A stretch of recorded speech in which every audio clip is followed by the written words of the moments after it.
Me presento. Me llamo Yago de la Cierva, soy el portavoz de las fundaciones que dejó Luis Valls Taberner como legado. Y os hemos convocado porque pensamos que es necesario salir al paso de un montón de falsedades y de mentiras que ha puesto Gareth Gore en un libro que titula Opus, que ha sido publicado recientemente por la editorial Crítica. El libro no es contra Luis Valls Taberner, digamos que le dedica como el 20% del libro, pero lo que dice el libro de Luis Valls Taberner es sumamente ofensivo, no solamente ofensivo en temas opinables, sino que le acusa de la comisión de muchísimos delitos, de muchísimos fraudes, de fraude a accionistas, fraude al Consejo de Administración, fraude a los reguladores, tráfico de dinero de manera ilegal. Son crímenes sumamente graves y pensamos que es necesario decirle esto es falso, esto es falso, esto es falso. En condiciones normales las fundaciones no saldrían a hablar, ¿no? Porque, bueno, pues que alguien diga algo en contra, pero es una falsificación tan radical sobre quién fue Luis Valls como banquero, como filántropo y como persona, que nos parece que la gente debería saberlo. Estamos recibiendo en las fundaciones muchísimos testimonios de gente que la ha tratado y dice, pero ¿qué dice ese tío? ¿No? Y bueno, pues salimos aquí sin ningún ánimo de polémica, sin ninguna ganas de crear controversias y decir, bueno, cada vez que habla aumenta la dosis de inquina, de insulto, y nosotros queremos dirigirnos, todos los que han hablado de Luis Valls en ese contexto y que muchas veces pues, no se han fiado de los datos o no los han controlado, pues queríamos darles este mensaje. Es muy difícil entender por qué lo ha hecho. Yo creo que cuando él ha dicho recientemente que él le atrajo mucho la figura fascinante de Luis Valls y que quería escribir una biografía, yo creo que no ha mentido en eso. Pero, claro, debió encontrarse una figura que es muy difícil que venda muchos libros diciendo que es una persona cabal, muy generoso, etc. Esos libros venden muy poco. Los biógrafos de Luis Valls no creo que hayan vendido ya muchos libros, ¿no? Solo gente muy interesada. Entonces, o él, o la editorial, o alguien le ha dicho, ¿quieres vender? Cambia el enfoque. Eso es mi única explicación, no tengo más datos, pero esa transformación de un libro sobre Luis Valls como persona fascinante a Luis Valls un criminal, porque no es que diga que era mala persona, que es un criminal, que ha hecho lavado de dinero, que ha robado dinero a los accionistas, que ha engañado a todo su consejo de administración, donde estaba gente de empresas muy importantes como Allianz, como Credit Mutuel, como la Fundación Barrié de la Maza, o sea, gente que sabe mucho, abogados del Estado, o sea, Banco de España. Entonces, son crímenes muy, muy graves a los que no aporta ni un solo dato y quiere irse de rositas. Y por lo menos en la opinión pública que quede claro que insisto, que es un sectario, que es un libro sectario y que el libro en todo su contenido es un disparate. La primera falsificación que hace el autor del libro se refiere a Luis Valls como banquero. Entonces, Luis Valls como banquero estuvo siempre dedicado a mejorar el banco para defender sus intereses principales, que es defender los intereses de los accionistas, defender los intereses de los empleados y defender los intereses de los clientes. Con los accionistas hizo lo que cualquier presidente ejecutivo de un banco debe hacer, que es aumentar los beneficios, o sea, el reparto de dividendos. Y nadie discute que Luis Valls convirtió un pequeño banco de los más de 400 que había en España en ese momento en uno de los grandes bancos y además recibió el título del banco más rentable del mundo durante muchos años. Es decir, se preocupó siempre de los accionistas. Se preocupó siempre de los empleados, es decir, digamos, eran empleados bien tratados, con buenos sueldos, y había un interés por parte de Luis Valls y de todo su consejo de administración de que las condiciones de trabajo fueran excelentes. Y en tercer lugar, se preocupó por los clientes. Como banquero, es el primer banco que abre una oficina de atención al cliente. Y de hecho, digamos, el legado que deja como trato de clientes es excepcional. Digamos, era considerado en ese momento, cuando existía todavía el banco de las pymes, el banco que atendía las necesidades de las pequeñas y medianas empresas, que es lo que constituye el tejido empresarial. ¿Qué dice el libro contra esto? Dice, en primer lugar, que él utilizó el banco para su propio beneficio. ¿Y cómo? Pues sacando dinero del banco para dárselo al Opus Dei. Entonces eso es radicalmente falso. Primero, sería un delito gravísimo del que sería responsable Luis Valls, todo su consejo de administración, todos los directivos, y luego, si hay algún tipo de negocio que está bien regulado en España, es el negocio bancario. Por lo tanto, los reguladores, el Banco de España, habrían tenido algo que ver en esa negligencia. Y es radicalmente falso que manipuló el gobierno a través de un grupo que le da un nombre siniestro cuando no tiene nada de siniestro, que es la sindicatura. Menciona la sindicatura como si fuera una coalición de sinvergüenzas. Las sindicaturas son una cosa absolutamente normal en el mundo de los negocios y en el mundo de los bancos también. Las acciones del Banco Santander que están en manos de la familia Botín están sindicadas. La sindicatura no es otra cosa que un grupo de accionistas que se alía, que se reúne para defender sus propios intereses. Y sus propios intereses es controlar la estrategia del banco y asegurar que va a haber beneficios, o sea, que sus dividendos van a ser potentes. Y ese es el motivo por el que la sindicatura apoyó a Luis Valls, porque les estaba asegurando unos rendimientos excepcionales. Luego también se inventa, como si fuera la sindicatura, algo inventado por Luis Valls. La sindicatura se fundó en el Banco Popular cuando se creó el banco por las familias, las sagas familiares que se habían creado en ese momento. Y por lo tanto, eso es 6, 7 años antes de la llegada de Luis Valls al banco. En la sindicatura había unos 2.000 accionistas.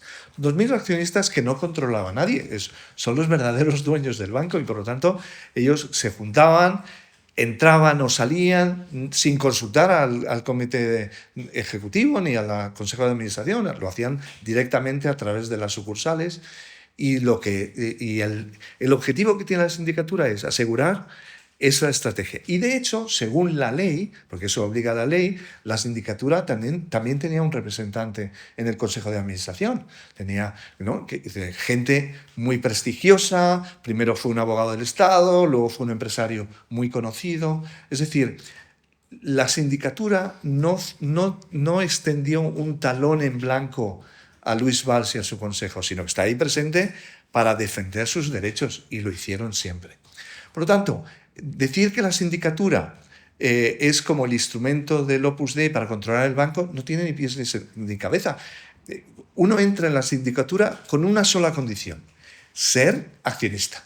¿Y qué se le pide? Saber cuántas acciones tiene. No se le pregunta ni su opinión política, ni su opinión deportiva, ni su opinión religiosa, ni su sexo, ni sus preferencias de ningún tipo. Tú eres accionista y defiendes tus intereses. Una de las cosas que dice es sumamente sospechoso, yo pongo el tono, ¿no? Que es sumamente sospechoso que esta sindicatura de accionistas, que llegó pues, casi al 10% del capital del banco y que tenía un representante en el consejo, que esto no demandó al banco cuando el banco cayó. Y dice, pero vamos a ver, no es que ellos no demandaran al banco, es que ningún consejero demandó al banco. Porque los consejeros, por un lado, eran testigos de que no se había cometido ningún ilícito. Y por otro lado, ¿quién había tomado las decisiones? El consejo. O sea, cuando Alliance no denuncia, cuando las fundaciones que estaban ahí no denuncian, cuando la sindicatura no denuncia, cuando Credit Mutual no denuncia. ¿Por qué no denuncian? Porque es denunciarse a sí mismos. Los que han tomado la decisión, los responsables ante la ley, es el Consejo de Administración, por eso se llama así. Otra cosa también grotesca en el libro, que es atribuirle a Luis Valls la caída del Banco Popular. Vamos a ver, Luis Valls deja de ser el presidente ejecutivo en el 2004. En el 2006 muere. Y la caída del Banco Popular es el 2017. Han pasado muchas cosas en esos años. Hemos pasado por la crisis de las hipotecas, hemos pasado a la crisis española, 2008-2010. O sea, han pasado muchas cosas. Atribuirle 11 años después de su muerte y 13 años después de jubilarse del banco es abusar de la mala intención. ¿Qué se dice? Dice, no, es culpa de Luis Valls porque el banco siempre quiso ser independiente. Bueno, el banco siempre quiso ser independiente, pero eso no tiene nada que ver con la caída del banco. Luis Valls y su equipo siempre quiso que el banco fuera independiente, por dos motivos. El primero es buscar la independencia cuando los rendimientos, cuando los dividendos eran muy altos. Hoy día estamos viendo en las portadas de todos los diarios, estamos viendo otra lucha entre dos bancos, un banco grande que quiere comprarse al pequeño. Y eso ha pasado muchas veces y también le ha pasado al Popular. Y lo que querían los accionistas del Banco Popular es ser independiente para no reducir esa rentabilidad. Y el segundo motivo por el que Luis Valls rechazó siempre ser comprado es por proteger a los empleados. Es decir, todo el mundo sabe lo que pasa cuando hay una fusión. Cuando hay una fusión, los primeros en que salen dañados de esa fusión son los empleados, porque hay muchos, en terminología así que oculta la verdad, se dice hay muchos puestos que se hacen redundantes, ¿no? Es un despido masivo. Y eso es lo que no quería Luis Valls y por lo tanto defiende eso. Atribuirle la caída del banco a esa filosofía no tiene, como muchas otras cosas, podría seguir y seguir con cantidad de errores. Hace una operación que es absolutamente razonable, no solamente legal, sino que es muy provechosa, que es lo que se llama en términos técnicos, ¿no? el sale and leaseback, ¿no? Que es muchas empresas que por distintos motivos deciden vender un patrimonio y luego quedarse como inquilinos. Pero lo hizo el Banco Popular con este edificio que se llama Edificio Beatriz, pero es que lo ha hecho el Banco Santander con la Ciudad Financiera, es que lo ha hecho el Liberbank, es que lo ha hecho ING, es que lo han hecho grandes empresas como Telefónica, lo ha hecho también Naturgy, lo ha hecho el Grupo Planeta, que es el propietario de la editorial que ha publicado el libro. O sea, es absolutamente razonable y no hay nada de sospechoso en eso. Todo el mundo sabía que quien lideraba el banco, quien llevaba la estrategia, que llevaba el negocio, era Luis Valls. Y las funciones que tenía en el banco como copresidente Javier Valls, su hermano, eran de representación, de relaciones públicas, de relaciones internacionales con entidades extranjeras, de participación en actos, en premios, etc., ¿no? Entonces, eso lo sabía todo el mundo, lo sabía el banco, lo sabían los competidores, sabían con quién tenían que hablar cuando querían hablar del negocio, lo sabía el Banco de España, lo sabían todos los directivos, lo sabía la prensa, que nunca acudía a preguntarle a Javier Valls por el negocio, se lo preguntaba a Luis. Entonces, eso lo sabía todo el mundo. Y por lo tanto, es falso eso. Es también falso cómo explica la salida del banco de Javier Valls. Lo que todo el mundo sabía también es que el Consejo de Administración, de manera unánime, decide su relevo. Y se lo comunican no una sola persona, sino también, el secretario del Consejo con otras personas de la Comisión Ejecutiva. Y eso es público, y eso lo sabe todo el mundo. No hay una entidad que le echa, ¿no? Cambia la persona, ha fallecido, ha dejado la presidencia y por lo tanto los consejeros deciden otra estrategia a otra persona que lo pueda dar.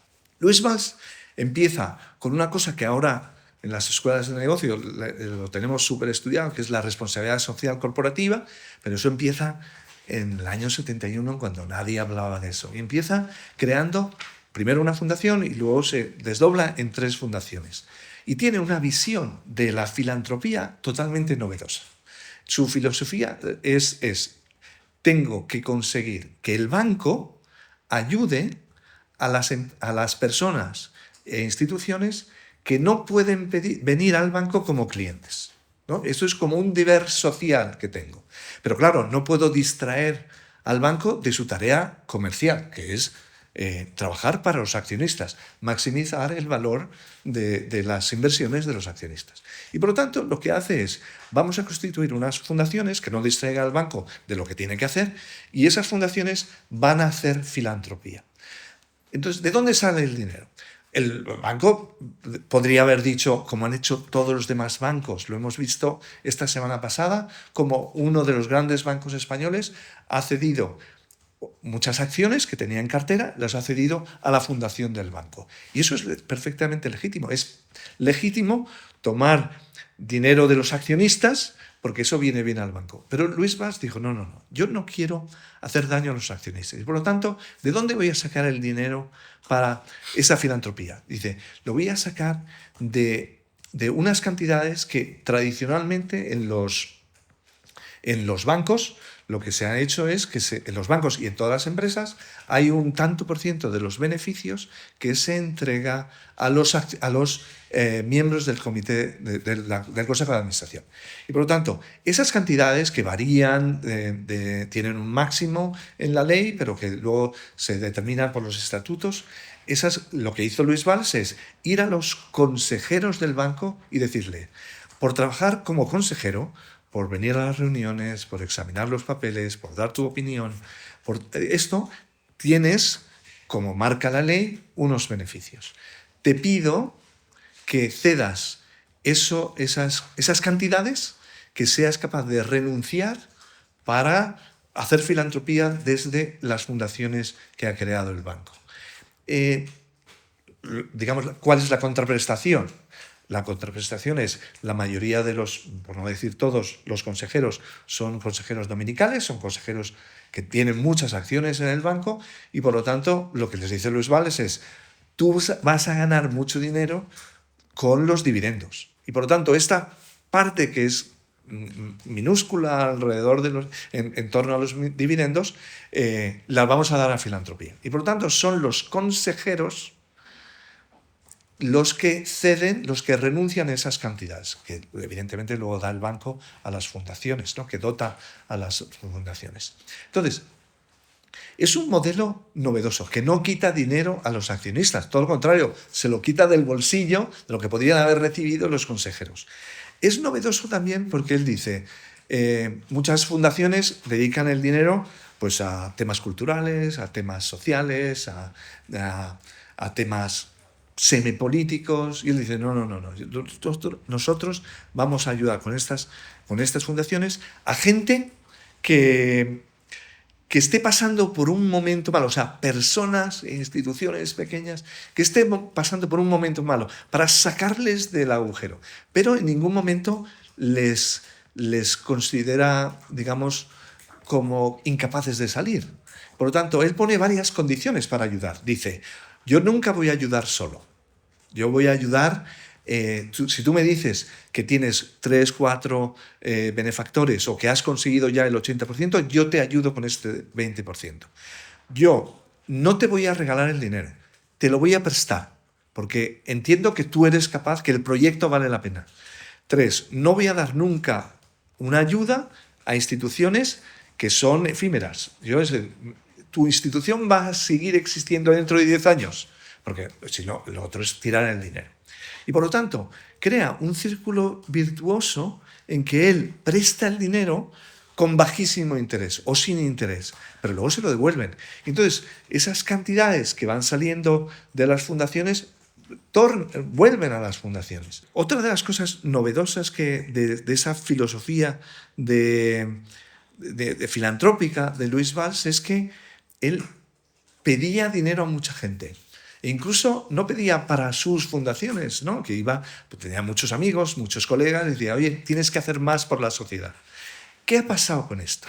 Que Luis Valls, cuando daba dinero, exigía a las personas que lo recibían que no lo contaran. Entonces, todo el mundo en la sociedad española conocía a Luis Valls como banquero. Y nadie conocía esa faceta filantrópica de Luis Valls, porque él se había preocupado de que no es solo que no se sepa lo que hace la mano izquierda con la derecha, no es solo eso, también es cierto que lo hacen todas las fundaciones que intentan que no haya una lista de gente esperando en la puerta, porque es imposible acontentar a todo el mundo y por lo tanto hay un motivo de prudencia. Pero hay otro motivo que es muy auténtico en Luis Valls, que es el mérito de que alguien haya salido a flote después de que la casa se le haya caído por una inundación, o que seas un profesor universitario que no consigues terminar tu tesis. O sea, miles de necesidades de este estilo. O unas monjas que tienen goteras y que no saben qué hacer, ¿no? Pues Luis Valls dice, yo no quiero ponerme una medalla porque realmente el héroe es el que ha salido del agujero con un empujoncito de un préstamo. Y en ese sentido él nunca se aprovechó de esa benevolencia que sale después de ayudar, ¿no? Después de ayudar, y que lo hace todo el mundo y es totalmente legítimo, ¿no? Yo he ayudado, pues es lógico que haya un retorno en reputación, ¿no? Y por eso, claro, el libro puede sorprender a algunos y decir, de esto no teníamos ni idea. Claro, porque Luis Valls no quería robar ese mérito a los que se lo merecían. ¿Qué dice el libro? El libro dice, el Banco Popular regalaba 100 millones al año al Opus Dei a través de las fundaciones. Vamos a ver. Uno, el banco nunca ha dado dinero al Opus Dei. Segundo, el banco cuando ha dado a las fundaciones y ha dado como mucho 10, 12, 13 millones, depende de los años. Tres, lo que han hecho las fundaciones es dar a gente que le ha pedido y a gente que consideraba útil. Todos sabemos que Luis Valls, y él lo ha dicho, lo dijo miles de veces, está en sus biografías, Luis Valls era del Opus Dei. No hay nada sospechoso en que una persona del Opus Dei ayude a instituciones del Opus Dei, como los antiguos alumnos del ESADE ayudan a los jesuitas y los antiguos alumnos de Princeton siguen dando donativos a su universidad, a su alma mater. Eso es absolutamente razonable. O sea, no hay nada malo en eso. Entonces, y además, Luis Valls, que tenía un criterio independiente muy fuerte, Luis Valls incluso a la gente del Opus Dei era muchísimo más exigente que con otros. Es decir, al Opus Dei, normalmente, a las instituciones del Opus Dei, personas, les decía, te ayudo para que salgas del agujero y luego me lo devuelves. A fecha de hoy, de todo lo que han prestado las fundaciones, el 90% ha sido devuelto y los demás se espera también que lo devuelven para seguir con ese ciclo virtuoso. Por lo tanto, de 10, 12 millones a 100, ¿de dónde lo ha sacado? O sea, no se puede multiplicar por 10 las cifras pensando en que no sé de dónde ha salido y por lo tanto esa cifra funciona mejor. El libro, fijaos, es un libro de más de 500 páginas y en 500 páginas no hay ninguna frase amable a Luis Valls. No sé, y nosotros como fundaciones le hemos ayudado, le hemos presentado a muchísima gente, le hemos presentado a parientes de los Valls, le hemos presentado a antiguos empleados que tienen muchísimo prestigio. O sea, tenemos a una persona que fue su jefe de gabinete, que ha sido consejero delegado durante mucho tiempo del Banco Santander. Es una persona, digamos, con una credibilidad absoluta y que le ha dicho justo lo contrario. Claro, él falsifica la personalidad, ¿no? ¿Y qué dice? Pues dice que es una persona acomplejada, dice que es una persona atormentada interiormente, que es una persona fácilmente manipulable. Pero vamos a ver. Quien ha conocido a Luis Valls, y además esto está súper extendido en todas las redacciones de los periódicos, muchos escritores, muchos colegas, Todo el mundo lo que dice es justo lo contrario. Es una persona con una capacidad de juicio personal independiente. Es una persona que cuando llega a la democracia, los primeros que llaman a la puerta, uno de los primeros que llegan a la puerta son los directivos del Partido Comunista, diciendo, para la siguiente campaña, para reconstruir el Partido Comunista en España, necesitamos ayuda. Y Luis Valls es el primero que les presta dinero. Y durante muchos años, el único banco que les presta dinero al Partido Comunista. O sea, y luego consigue convencer a sus competidores, ¿no? Dice, oye, tenemos que apoyar a la democracia. Es un hombre súper elogiado por los directivos de comisiones obreras, de UGT. O sea, es una persona con independencia de criterio en todos los ámbitos. Quien le ha conocido, yo creo que destaca lo contrario, ¿no? Le llamaban, por ejemplo, un banquero florentino, que es como llamarle maquiavélico, sin llamarle maquiavélico. Y es justo lo contrario, es una persona, digamos, yo lo he podido tratar. La sensación que yo tenía cuando le traté era que era mucho más listo que tú, que tenías que estar súper atento, ¿no? Para seguirle, porque iba muy deprisa, a veces se daba cuenta que no le seguía, si tenía que dar marcha atrás para seguirle, pero manipulable Luis Valls. Entonces, las cosas que dice son absolutamente grotescas. Dice que se iba 3 días a la semana a un refugio en San Rafael, en la provincia de Segovia, porque no aguantaba la presión de vivir en un centro Opus Dei. Pero vamos a ver, se va 3 días y 4 días vive allí. Se va 3 días y él lo ha contado y está en todas sus biografías. Se va porque necesita tranquilidad para hacer la estrategia. Necesita no ser interrumpido por visitas que él no llama. Necesita trabajar en silencio. Y de hecho, es la misión que le da a su hermano. Participa en todos los actos sociales y déjame a mí llevar la estrategia. Déjame a mí llevar el negocio. Entonces, y eso está en todos los libros. Entonces, decirle que es, o sea, Luis Valls manipulable es negar la evidencia. O sea, se ve que, digamos, que tiene una historia que quiere contar y falsifica todos los datos que están en su mano. Entonces, esa doble vida de Luis Valls, pero para nada. Es una persona totalmente comprometida, una persona que todo el mundo destacaba, sus colaboradores inmediatos, destacaba su sobriedad personal, destacaba el criterio de decir, yo creo que debo ir en contra de todos lo que están haciendo los demás. O sea, ese es Luis Valls, no es el dibujo que es una caricatura grotesca.